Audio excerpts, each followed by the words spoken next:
نوح کی بیوی کی مثال رکھی ہے. یہ تفصیل بیان نہیں فرمائی، اس لیے مومن کا کام نہیں ہے کہ تفصیل میں جائے. یہ سوچنا میرے نزدیک مناسب نہیں انبیاء کی عزت اور احترام کے پیش نظر کہ ان کی بیویوں نے کیا خیانت کی ہوگی، مگر ان کے ساتھ جو خدا تعالیٰ نے عقوبت کا سلوک فرمایا اس کے پیش نظر یہ سوچنا ہمارے لیے لازم ہے کہ عورت جس قسم کی بھی خیانتیں کر سکتی ہے، جہاں تک وہ خیانتیں کر سکتی ہے، اس آیت کا مضمون ان سب باتوں پر حاوی ہوگا. اور اگر انبیاء کی بیویوں کو کسی خیانت کے نتیجے میں ایسی سخت سزا دی جا سکتی ہے جیسا کہ بیان فرمایا گیا،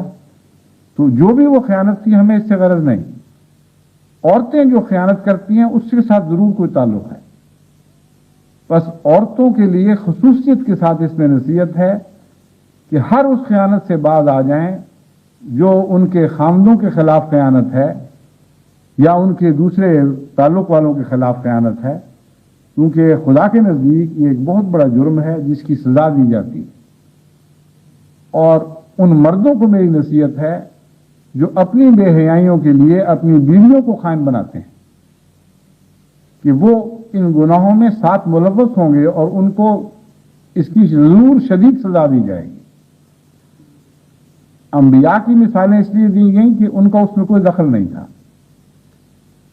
اور خالصتاً قصور ان عورتوں کا تھا. لیکن اس کا مطلب یہ تو نہیں بنتا کہ اگر مردوں کا قصور ہو تو ان کو خدا چھوڑ دے گا.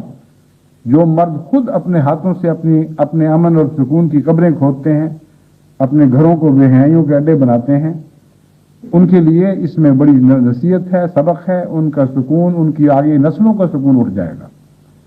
اور پاکستان میں جو بے پردگی کی رو چل رہی ہے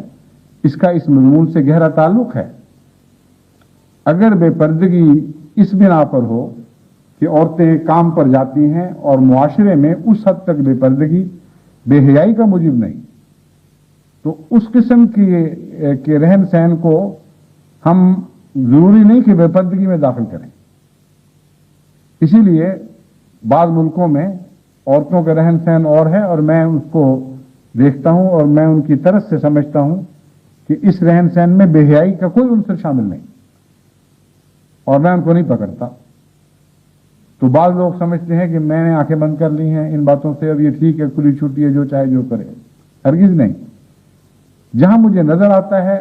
کہ یہ خطرہ ہے وہاں میں ضرور سمجھانے کی کوشش کرتا ہوں، کبھی فوری طور پر، کبھی ٹھہر کر، کبھی کسی دوسرے ذریعے سے، کبھی خطبات میں بیان کر کے. لیکن بے پردگی کا ایک تعلق ضرور بے حیائی سے ہے. اور جن معاشروں میں بے حیائی اصل محرک ہو اور اصل وجہ بے پردگی کی نمائش ہو اور یہ ہو کہ عورت اپنے آپ کو زیادہ خوبصورت بنا کر غیروں کو دکھائے اور ان سے تعلقات بنائے یا کم سے کم رمزے کنائے ہوں اور بے تکلف اپنی نمائش کر سکے اور اپنی جانب ان کو کھینچ سکے، وہاں وہ عورتیں بھی ہزار بہانے پیش کر سکتی ہیں کہ ہمیں تو کالجوں کو جانا ہے، ہمیں تو فلاں جگہ جانا ہے، ہم نے فلاں کام کرنے ہیں، اس لیے ہم اس قسم کے پردے نہیں پہن کر سکتے جو آپ سمجھتے ہیں. یہ پرانے زمانے کی باتیں ہوں گی. ہم مان ہی نہیں سکتی کہ قرآن کریم عورت کو اس طرح جکڑتا ہو. اب ان کا ظاہری عذر تو ہمیں قبول کرنا پڑے گا اگر وہ ظاہری عذر کچھ طاقت رکھتا ہو، مگر اللہ تعالیٰ نے اور بات کی ہے. اللہ تعالیٰ فرماتا ہے، اللہ تعالیٰ آنکھوں کی خیانت سے واقف ہے، جب آنکھوں میں خیانت پیدا ہوتی، اور اس خیانت سے بھی واقف ہے جو دلوں میں پناہ گزین ہے، دلوں کے ہزار پردوں میں چھپی ہوئی. تو ایسے خاندانوں سے جو عذر رکھ کر خود اپنے مستقبل کہ اس کو تباہ کرتے ہیں اور اپنی اولادوں کے امن اور سکون کو لوٹنے کے سامان کر رہے ہیں، ان سے میں یہ کہتا ہوں کہ نہ میں تم سے کوئی بحث کر سکتا ہوں، نہ جماعت کے وہ مخلص بندے جو تمہیں نصیحت کے رنگ میں اچھی باتیں کہتے ہیں اور تم سے بری باتیں سنتے ہیں، وہ تم سے کوئی بحث کر سکتے ہیں. لیکن خدا تم سے بحث کر سکتا ہے. اور ایک بحث کرنے والا ایسا ہے جس نے تمہیں تم سے وعدہ کیا ہے کہ قیامت کے دن میں ضرور بحث کروں گا، میں ضرور حجت کروں گا تم، اور وہ محمد مصطفیٰ صلی اللہ علیہ وآلہ وسلم ہے۔ ان کی بحث کا مطلب یہ ہوگا کہ اس وقت تک تم اپنے نتائج کی بدی کو پا چکے ہوگے، تم پر روشن ہو چکی ہوگی بات کہ تم غلط تھے۔ بس پردے کا مضمون ہو یا کوئی اور مضمون ہو، خیانت کے مفہوم کو اچھی طرح سمجھتے ہوئے اگر آپ اپنے معاشرے کی اصلاح کی کوشش کریں گے تو اسی میں آپ کے لیے خیر، اسی میں آپ کے لیے برکت ہے۔ خدا کرے کہ جماعت کے خلاف حضرت محمد مصطفیٰ صلی اللہ علیہ وسلم قیامت کے دن کوئی حجت نہ کریں، اور جماعت کے عمل سے پوری طرح مطمئن اور راضی ہوں، کیونکہ جس کے ساتھ محمد رسول اللہ راضی ہوں گے، خدا گواہ ہے کہ خدا اس سے ضرور راضی ہو۔ گزرے ہوئے 100 سال کی تاریخ گواہ ہے، سائے کی طرح سایہ فگن ہم پہ خدا ہے۔ گزرے ہوئے 100 سال کی تاریخ گواہ ہے، سائے کی طرح سایہ فگن ہم پہ خدا ہے۔